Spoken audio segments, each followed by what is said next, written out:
தங்களை போன்ற தவயோகிகளை கண்டு நான் செய்த பாவங்களை பொற்றிக் கொள்ள வேண்டும் என்று நான் தெய்வலோகம் வரும் காலத்தில் தவயோகிய தங்களுடைய தரிசனம் எனக்கு உங்களும் உண்டாகட்டும். தேவகுலம் நீ மிருகண்டே நீ தேவலோகம் செல்கிறாயா? தெய்வலோகம் தான் செல்கிறது சுவாமி. நரமுனியாக பிறக்கப்பட்டவனி தேவகுலம் செல்கிறாயா? ஆமா சுவாமி, தேவலோகம் சென்று தங்களை போன்ற தவயோகியை நான் பண்ணிக்க வேண்டும். அங்கே உள்ள தவறுகளை வணங்கத்தான் செல்ல போகிறாயா மிருகண்டு? ஆமா சுவாமி.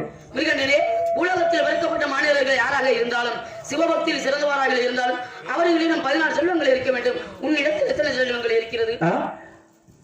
சிவபக்தனுக்கு 16 செல்வம் இருக்க வேண்டுமா சுவாமி?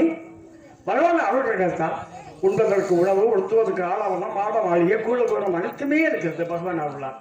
ஆனா அதை நான் விரும்பவில்லை. அதையெல்லாம் வருகின்றவர்களுக்கு தானம் செய்து கொண்டு பகவானையே நினைத்து அழகிக் கொண்டிருக்கின்றேன். அந்த பகவானுடைய அருளாலே தெய்வலோகத்தில் சிந்தன் தேவம் முழங்கிய காலமானது எனக்கு கேட்டதா என்னையே உலகத்தில் ஏற்க முடியவில்லை.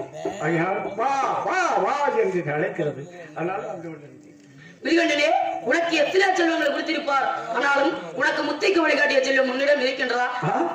முத்தைக்கு வழிகாட்ட வேண்டிய கடவுளா, இப்படி ஒரு கேள்வி இன்று எனக்கு முத்திக்கு வழியா? முத்திக்கு வழி என்று தெரியவில்லை சுவாமி. அந்த முத்திக்கு வழிகாட்டப்பட்ட செல்வம் என்ன தெரியவில்லையே தெரிந்தால் அதையும் நான் அறிந்திருப்பேன். அது என்னவென்று கேட்கிறாயா?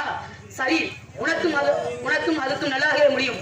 நீ உண்பதாக செல், நான் வெண்பதாக வருகிறேன். சுவாமி, நீங்க என்னிடம் சொல்லக்கூடாதா? அது என்ன செல்வம் என்று சொன்னா நான் அந்த செல்வத்தை பெற்று தெய்வலோகம் அடுத்த கூட்டமாக செல்வேன் அல்லவா? அதை சொல்லக்கூடாது.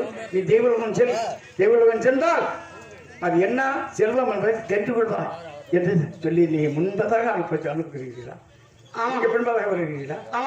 அப்படியாகட்டும், உங்கள் சொல்படியே நான் தெய்வலோகம் இதற்காகவே செல்கிறேன். ஆனால் ஒன்று சொல்கிறேன் கேள். என்ன சுவாமி சொல்ல போறீங்க? யாருடைய கண்களுக்கு நீ தென்பட்டாலும் விஸ்வாமுடைய கண்களுக்கு தென்படாமல் இருக்க வேண்டும்.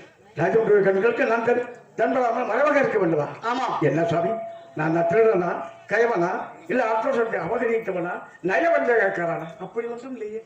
இருந்தாலும் அப்பனாதான் உனக்கு 16 சொல்லும் என்னவென்று தெரியும். அப்பதான் தெரியுமா? அப்ப ராஜனுடைய கண்களுக்கு நான் தெரியக்கூடாது, மறைவாக தெரியக்கூடாது. அப்படியாக சென்றால் சென்று